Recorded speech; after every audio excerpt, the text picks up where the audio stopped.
Namaskara, welcome back to my YouTube channel. This is the third day of continuously doing the vlogs. Oh my god, I think I might be getting used to it. Anyways, ಇವಾಗ ಅಡುಗೆ ಮಾಡೋ ಸಮಯ ಆಗಿದೆ. So ನಾನು egg fried rice ಮಾಡೋಣ ಅಂತ ಅಂದ್ಕೊಂಡೆ. ತೇಜಸ್ ಅನ್ನಕ್ಕೆ ಇಟ್ಬಿಟ್ಟು ಹೋಗಿದ್ದಾನೆ. ಇವಾಗ ಪ್ರೆಪ್ ಮಾಡ್ಕೊಳ್ಳೋಣ ಬನ್ನಿ ಎಗ್ ಫ್ರೈಡ್ ರೈಸ್ಗೆ. ಇದು ಪ್ರಾಪರ್ ಆಗಿ ಕುಕಿಂಗ್ ಚಾನಲ್ಸಲ್ಲಿ ಮಾಡ್ತಾರಲ್ಲ ಹಾಗೆ ವರ್ಡ್ಸ್ ಹಾಕಕ್ಕೆ ಟ್ರೈ ಮಾಡ್ತೀನಿ. ಫಸ್ಟ್ಲಿ ಎಗ್ ರೈಸ್ ಮಾಡ್ಕೊಳ್ಳೋದಕ್ಕೆ ಬೇಕಾಗುವ ಸಾಮಗ್ರಿಗಳು: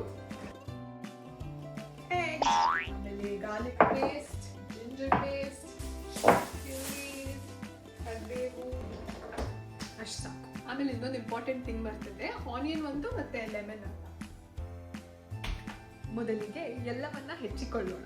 ನೀವೆಲ್ಲ ಹೇಳಿ ನನಗೆ ಹಿಂಗೆ ನಾನು ತೆಗಿತಾ ಇದ್ದೀನಲ್ಲ peel, so obviously first layer ಬಂದ್ಬಿಡುತ್ತೆ. I you okay with it are diligently ಒಂದೊಂದನ್ನೇ ತೆಗೆದ್ಬಿಟ್ಟು ಹಿಂಗೆ ಮಾಡ್ತೀರಾ? ನಾನು ಮುಂಚೆ ಹಾಗೆ ಇದ್ದೆ, ಒಂದೊಂದೇ ತೆಗೆದ್ಬಿಟ್ಟು ಮಾಡೋದಷ್ಟು. ಇವಾಗ ಅಷ್ಟು ಪೇಷನ್ಸು ಇಲ್ಲ, ಟೈಮು ಕ್ವಿಕ್ಕಾಗಿ ಒಳ್ಳೆಯ ತೆಗೆದ್ಬಿಟ್ಟೆ ಮಾಡ್ತೀನಿ. ಆಮೇಲೆ ನಮಗೆ ಒಂದು ಸ್ವಲ್ಪ ಸ್ಪೈಸಿ ಇಷ್ಟ, ಸೊ ನಿಮಗೆ ಎಷ್ಟು ಬೇಕೋ ಅಷ್ಟು ಹಾಕ್ಕೊಳ್ಳಿ. ನಾನು ಎಷ್ಟು ಹಾಕ್ಕೊಂಡು ಚೂರು ಖಾರದ ಪುಡಿ ಹಾಕೋತೀನಿ ಅದ್ರ ಮೇಲೆ. ನಮ್ಮ ಮನೆಯಲ್ಲಿ ಸದ್ಯಕ್ಕೆ ಕೋರಿಯಾಂಡರ್ ಇಲ್ಲ, ಅದಕ್ಕೆ ಕೋರಿಯಾಂಡರ್ ಹಾಕ್ತಾಯಿಲ್ಲ. ನಿಮ್ಮ ಹತ್ರ ಇದ್ದರೆ ಹಾಕ್ಕೊಳ್ಬೋದು. ಬನ್ನಿ ಶುರು ಹಚ್ಕೊಳ್ಳೋಣ.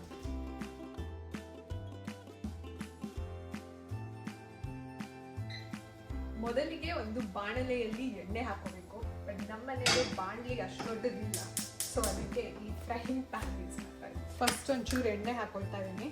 ಆಮೇಲೆ ಅವಕಾಡೋ ಆಯಿಲ್ ನಾನು ಯೂಸ್ ಮಾಡೋದು. It's extremely good and it's 0 calories, so ಅದನ್ನೇ ಯೂಸ್ ಮಾಡೋದು. ಎಣ್ಣೆ ಚೂರು ಕಾದ್ಮೇಲೆ ಹೆಚ್ಚಿಕೊಂಡಿರುವಂತಹ ಆನಿಯನ್ನ ಹಾಕ್ಕೊಳ್ಳಿ. ಜಿಂಜರ್ ಪೇಸ್ಟ್, ಸ್ವಲ್ಪ ಗಾರ್ಲಿಕ್ ಪೇಸ್ಟ್ ಹಾಕ್ತಾ ಇದ್ದೀನಿ. ಇವಾಗ ಆನಿಯನ್ ಫ್ರೈ ಆಗೋ ತನಕ ಇದನ್ನು ಚೆನ್ನಾಗಿ ಬಾಡಿಸಿಕೊಳ್ಳಬೇಕು. ಚಿಲ್ಲೀಸ್ ಮತ್ತು ಕೋರಿಯಾಂಡರ್ ಹಾಕ್ಕೊಳ್ಳಿ. ಒಂಚೂರು ಫ್ಲೇಮ್ ಕಮ್ಮಿ ಮಾಡಿಕೊಂಡು ಇವಾಗ ಎಷ್ಟು ಬೇಕೋ ಅಷ್ಟು ಎಗ್ಸ್ ಹಾಕ್ಕೊಳ್ಳಿ. ಇದಕ್ಕೆ ನಾನು 4 ಹಾಕ್ಕೊಳ್ತಾ ಇದ್ದೀನಿ. ಆಮೇಲೆ ಇದಕ್ಕೆ ಇವಾಗ ಪೌಡರ್ಸ್ ಎಲ್ಲ ಬೇಗ ಬೇಗ ಹಾಕೋಬೇಕು, ಸೀದೋಗುತ್ತಿಲ್ಲದೆ ಇದ್ದರೆ.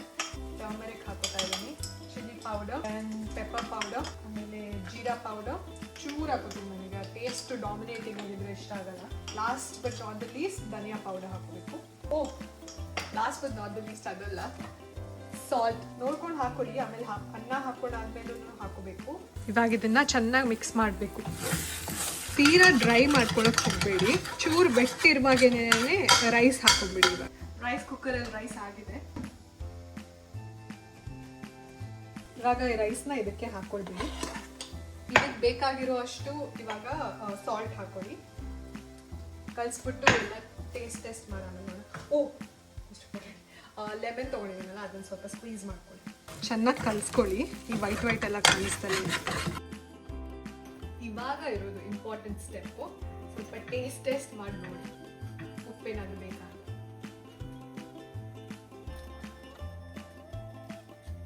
ಪರ್ಫೆಕ್ಟ್. ಎಷ್ಟು ಮಾಡ್ಕೊಂಡ್ರೆ ನೀವು ಘಮ ಘಮ ಭರಿತ ರುಚಿಯಾದ ಎಗ್ ರೈಸ್ ಸವಿಯಲು ಸಿದ್ಧ. How did I do with the narration? ಇಲ್ಲಿ ಕುಕಿಂಗ್ ಚಾನೆಲ್ಸಲ್ಲೆಲ್ಲ ಮಾಡ್ತಾರಲ್ಲ ಹಾಗೆ.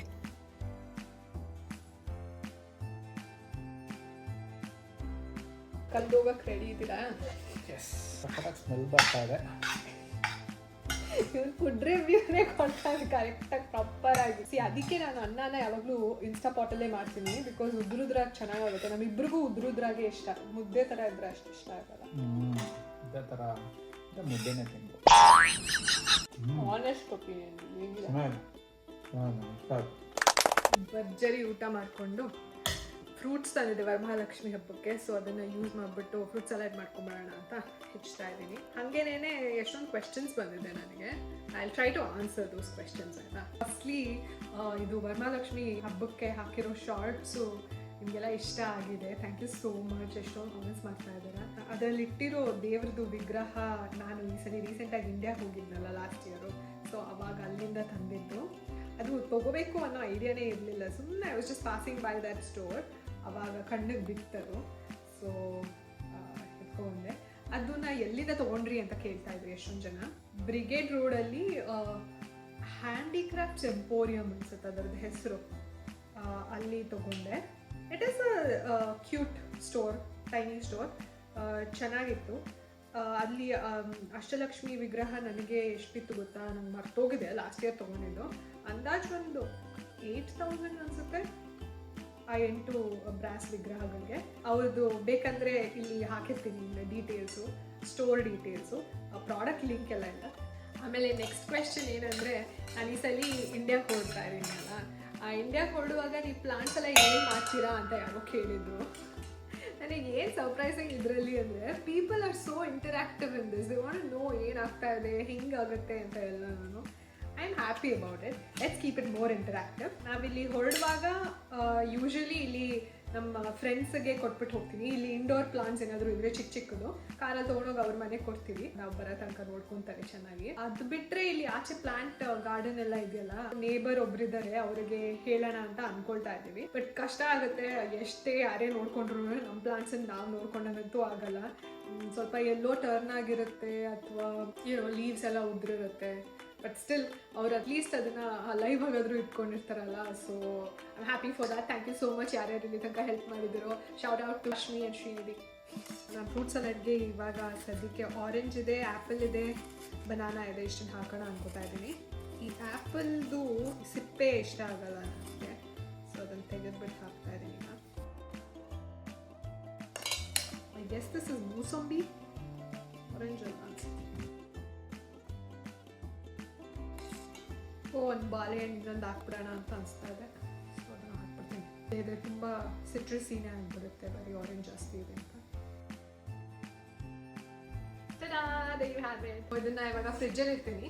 ಬೇಕಾದಾಗ ತಗೊಂಡು ಸ್ವಲ್ಪ ಹನಿ ಹಾಕೊಂಡು ಹಾಗೆ ತಿನ್ನೋದು. ಹಾಲೆಲ್ಲ ಹಾಕಿಲ್ಲ ನಾನು ಇದಕ್ಕೆ. ಏನು ಗೊತ್ತಾ, ಇವತ್ತು ಸದ್ಯಕ್ಕೆ ಇಷ್ಟೇ ತೋರಿಸ್ತೀನಿ. ಸಾಯಂಕಾಲ ಎಕ್ಸೈಟಿಂಗ್ ಪ್ಲಾನ್ ಇದೆ. So as you all know, ಇವತ್ತು ಇಲ್ಲೇ ಟಾಕ್ಸಿಕ್ ರಿಲೀಸ್ ಆಗ್ತಾ ಇದೆ. ಸೊ ಸಾಯಂಕಾಲ ಅದಕ್ಕೆ ಹೋಗೋಣ ಅಂತ ಅನ್ಕೊತಾ ಇದ್ದೀವಿ, ನಾನು ತೇಜಸ್ ಇಬ್ಬರು. I am actually excited. ನೋಡೋಣ ಹೇಗಿದೆ. I don't want to speak too much about it. ನೋಡೋಣ, I give it a genuine try ಹೆಂಗಿರುತ್ತೆ ಅಂತ ನೋಡ್ಬಿಟ್ಟು ಆಮೇಲೆ ನಾನು ರಿವ್ಯೂ ಹೇಳ್ತೀನಿ, ಆಯಿತಾ? ಸೊ ಹಾಯ್, ಈಗ ಟೈಮ್ 4:26 ಆಯಿತು. The show is at 5. But anyways ಅಲ್ಲೆಲ್ಲ ಅಡ್ವರ್ಟೈಸ್ಮೆಂಟ್ ಹಾಕಿ ಲೇಟ್ ಮಾಡ್ತಾರೆ. ಟಾಕ್ಸಿಕ್ ಮೂವಿಗೆ ಹೋಗೋಣ ನಡೀರಿ. ನಾನು ಹಿಂಗೆ ರೆಡಿಯಾಗಿದ್ದೀನಿ. ಸ್ವಲ್ಪ ಚಳಿ ಆಗೋ ಸಾಧ್ಯತೆಯೂ ಇರುತ್ತೆ, ಗೊತ್ತಿಲ್ಲ ಅಲ್ಲಿ ಒಳಗೆ AC ಹಾಕ್ತಾರೋ ಇಲ್ವೋ. ಸೊ ಸೇಫರ್ ಸೈಡ್ಗೆ ಒಂದು ಜಾಕೆಟ್ ತೊಗೊಂಡು ಹೋಗೋಣ.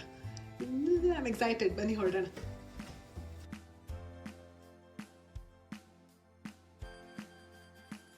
ಇವಾಗ 5:02 ಅಂತ ತೋರಿಸ್ತಾ ಇದೆ. So will we make it in time ಅನ್ನೋದೇ ಒಂದು ಟೆನ್ಷನ್ ಕ್ರಿಯೇಟ್ ಆಗ್ತಾ ಇದೆ. Tejas is very irritated that it's late.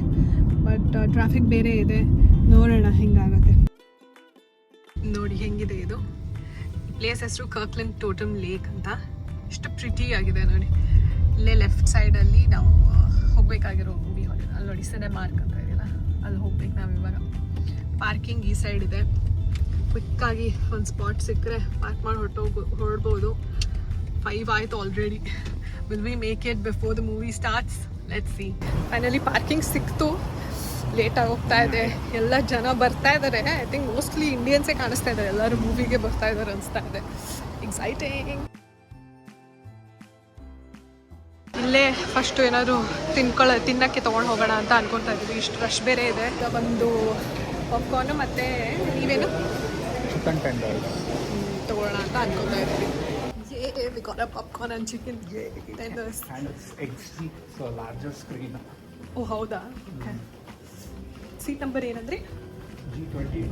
ಓ ಇದೇನಾ?